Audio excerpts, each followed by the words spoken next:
Welcome back. Although the fighting has stopped in Sri Lanka's bloody civil war, a humanitarian issue that some groups are calling a catastrophe remain as the country begins the process of national reconciliation. On today's program, we're asking what's next for Sri Lanka's Tamil population. Joining me to discuss the issue from London, Jan Jananagayam of the NGO Tamils Against Genocide. From New York, Dr. Anna Neistat, a senior researcher for Human Rights Watch. And here with me in Washington, Ambassador Devinda R. Subasinghe, Sri Lanka's former ambassador to the United States and Mexico. Now, before we get back to our discussion, let's see the results of that chat room poll. Before the break, we asked, do you think Tamil accusations of genocide against the Sri Lankan government are justified? Well, 61% of you said yes, 39% of you said no. So those are the results. Let's get back to our discussion.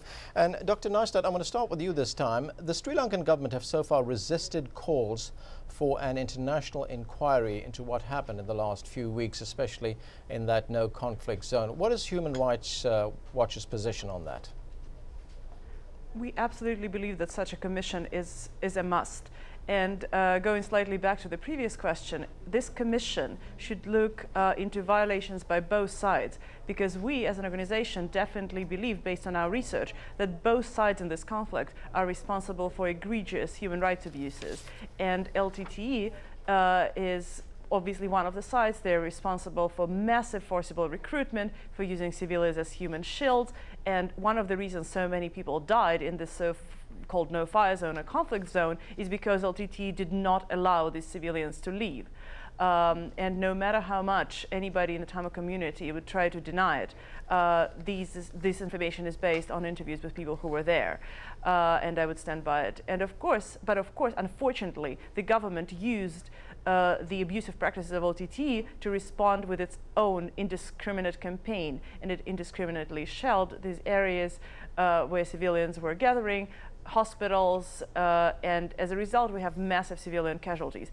We do believe that, given that during the conflict almost nobody had access to these areas, now it can only be subject to an international investigation and eventually accountability. And I do believe that without such investigation and such accountability, it will be very, very difficult to make next step in Sri Lanka's development. Okay. I want to go to one of our viewers now. This is Vijay calling from Geneva. Vijay, go ahead with your question.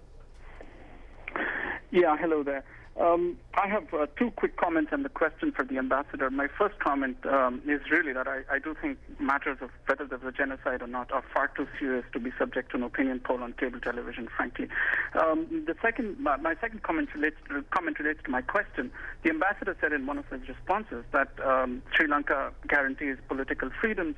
However, we all know that there have been significant concerns over, for instance, the freedom of expression, the disappearances and killings of journalists in Sri Lanka. And that raises serious concerns, because right now, just today, for instance, one of the Sri Lankan ministers has talked about early local elections in Jaffna and other towns in the north. And it to me appears to be quite cynical to expect a population that is so traumatized by war and such heavy losses, to expect them to go out and vote anywhere in the near future, let alone even in the next year or year and a half, before there is an effective rebuilding of their own lives and their own social fabric.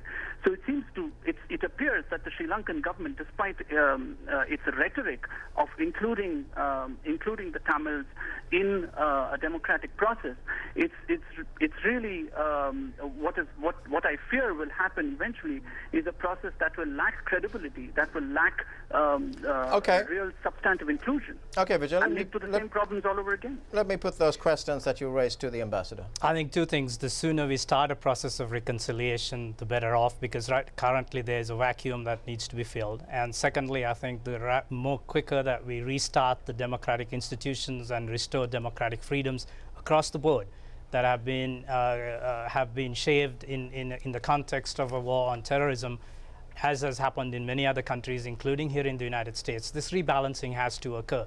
I don't think there's the option to postpone or calibrate these to a finer tune, but I think the reconciliation process, however difficult that is going to be, must start.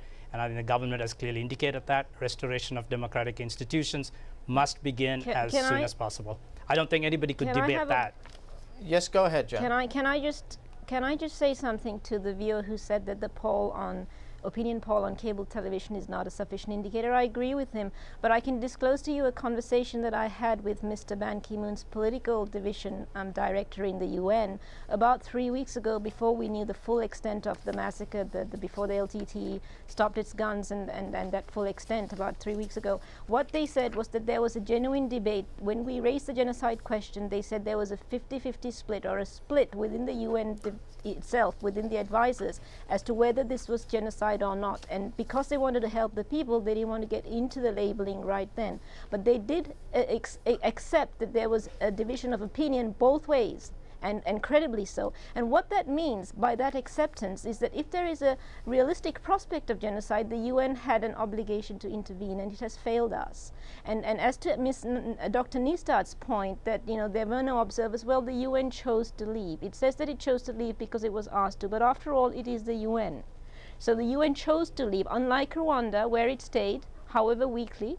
It has learned something. I accept that the UN has learned since 1994. What it has learned to do is to shut its eyes better, so it can say that we don't know. And we also know about the figures. There were satellite images which were available to the UN, and the figures were available to the UN, and we only found them out through leaks.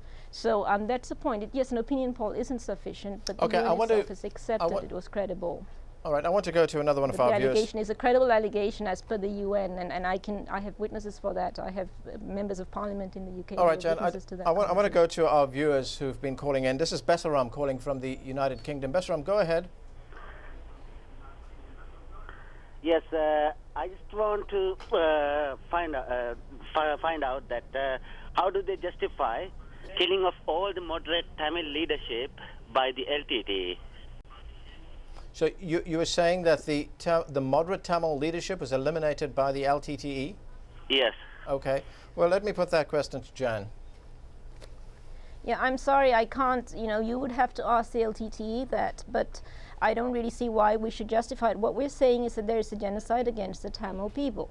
You can ask the LTT what you like. What I would say to you is about the use of the term moderate. Now, unlike, for example, the Israeli-Palestinian conflict, there has never been any denial on any Tamil side of the right to exist of the Sri Lankan people. So there is no Holocaust denial, and there is no there is Holocaust denial on the Sri Lankan side, or genocide denial, but there has not been a right to exist denial on the Tamil side. So the Tamil position has been simply a request for self-determination, which the Tamils are entitled to under United Nations law. That is a moderate position. All right, Jan, I don't really understand how that is an extreme position. Jan, we're rapidly running out of time. We've got about 30 seconds left, and Ambassador, I'm going to give you the last word on this. And this question, why, and we got this question from one of our viewers, Aslam from the United Kingdom, who said, why is the Sri Lankan government resisting calls from the UN to conduct humanitarian help for displaced Tamils and indeed allow aid workers into the camps?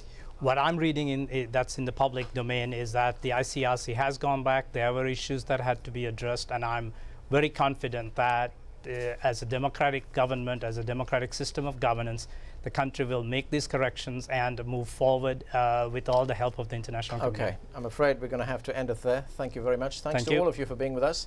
And thank you for watching. On the next show, North Korea's missile launch on Monday could push the reclusive state deeper into isolation. We take a look at the political fallout of the nuclear test. See you then.